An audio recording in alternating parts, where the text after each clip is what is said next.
Prepare natin itong washing na ito. Ito ang tatak ko. Ito ang problema niyan. Doon, no?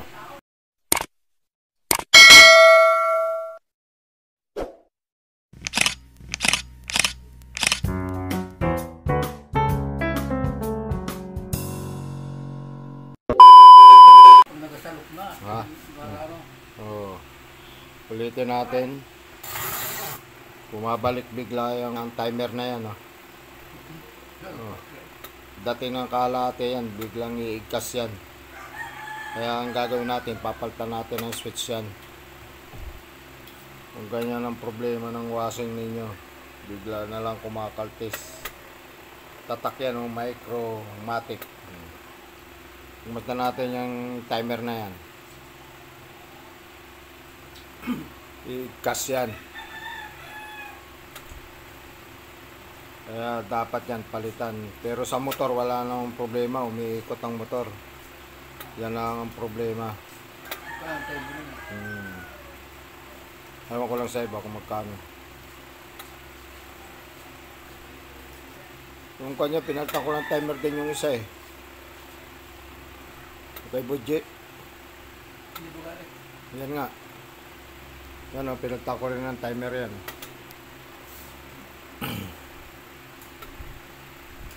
Tingnan natin. Pagdating ka sa kalahati yan, biglang maigkas yan. Hindi matapos ang time niya, umiigkas na agad pabalik. Bumabalik sa up. Tagal lang, masyado ko kasi naisagad, dapat sa kalahati lang. Iigkas sa bigla eh. Kung ganun lang ang presyo.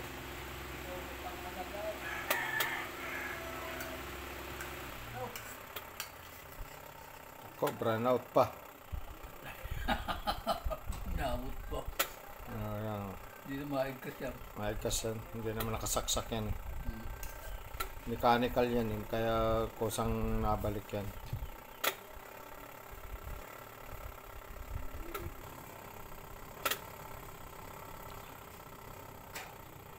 Yun! Ito, ganyan ang problema. May nambato na. Kung ganyan ang problema ng inyong washing, ito dapat palitan timer. Kaya babaklasin ngayon natin yan. Ayan.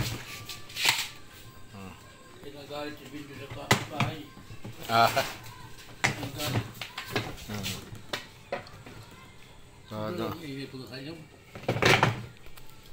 Sino?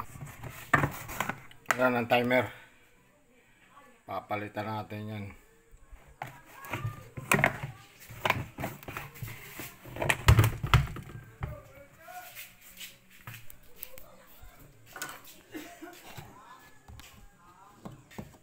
Itong tornilyo.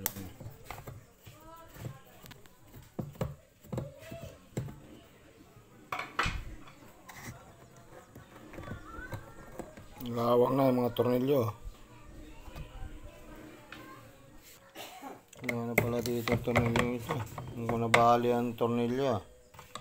Ito. Palitan natin yan. Yan, natanggal na natin yung timer. Ito. Animang terminal. Papalitan natin yan. A few moments later. Ito na timer. Ito ang bagong timer. Ito yung luma niya. Ito animang terminal nito. Animang wire. Ngayon ang binili na lang itong tatluhan na lang ito. Kasi itong ganitong animan sirain ito eh. Kaya ang gagawin natin, itong tatluhan na lang ilalagay natin, pero i-convert na lang natin. Yan, tatlo. Hindi na ito. Kasi itong animan, madaling masira ito, laging umiigkas ito. Kahit pa paano ito, matibay-tibay itong tatluhan na ito. Yan, may tatlong wire yan. Tapos ito yung luma niya, ito. 6. Ito yung bago. Kapit natin ngayon. Gawin natin dito. Ayan o, ito yung holder niya eh, timer.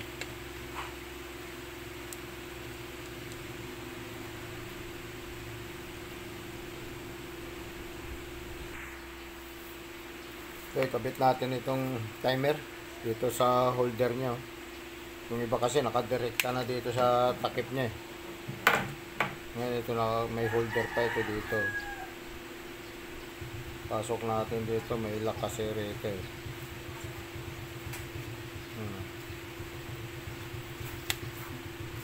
Ayan. Tornilyo natin.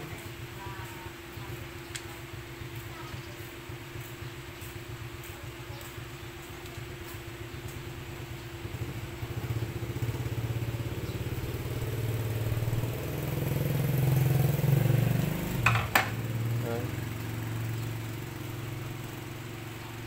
Ngayon, kabit natin dito.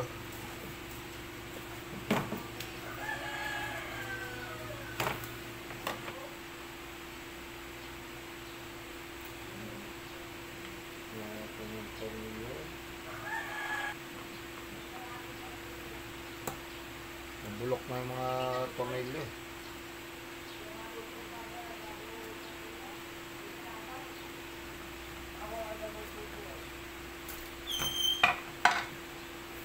Yan. Okay. Lagay natin ngayon itong knobs. Dito.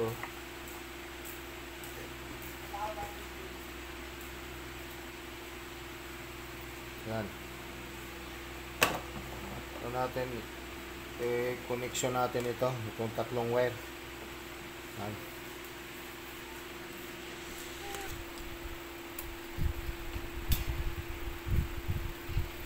Ngayon i-connection natin itong timer. Ito tatlo yung wire niya oh. Itong dalawa, itong yellow at saka red sa motor yan, tapos ito yung line 1. Ngayon dito naman sa motor, yung yellow at saka gray. Dito ilagay natin ito, parehas yellow.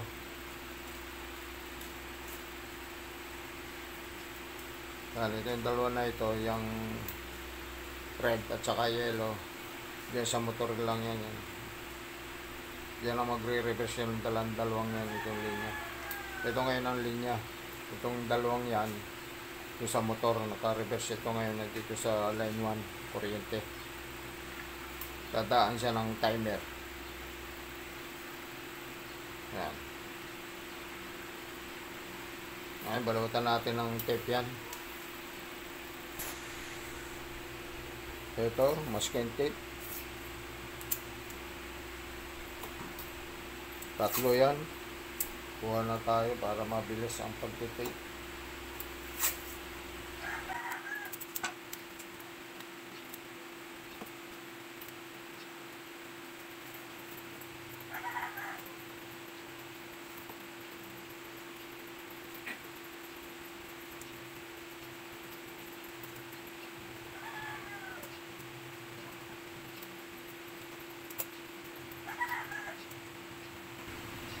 Okay, natipan na natin.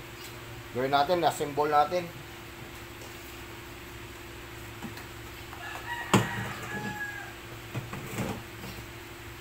Balutan natin ito, pagsamahin natin para hindi sa hiwalay.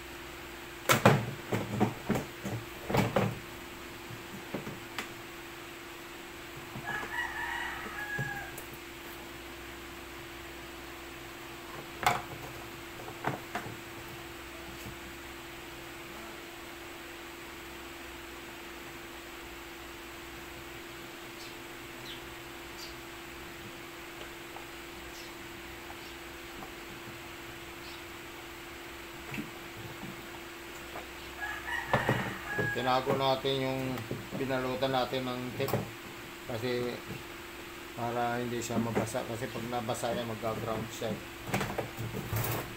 Kaya ito i-assemble natin, tornilyo natin.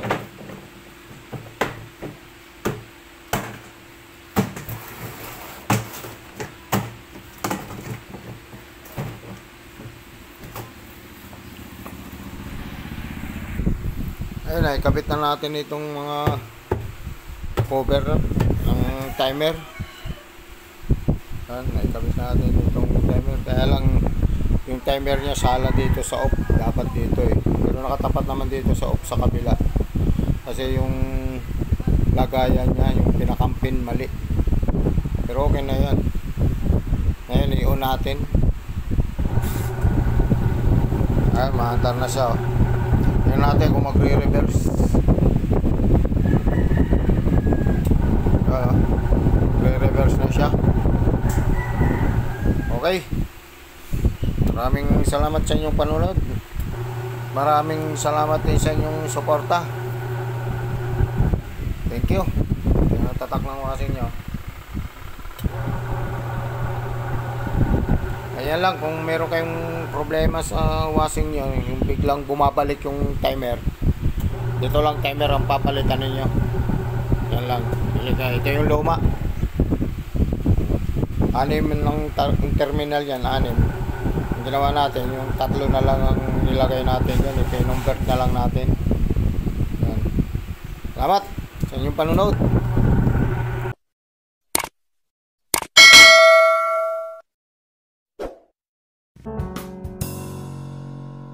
Let's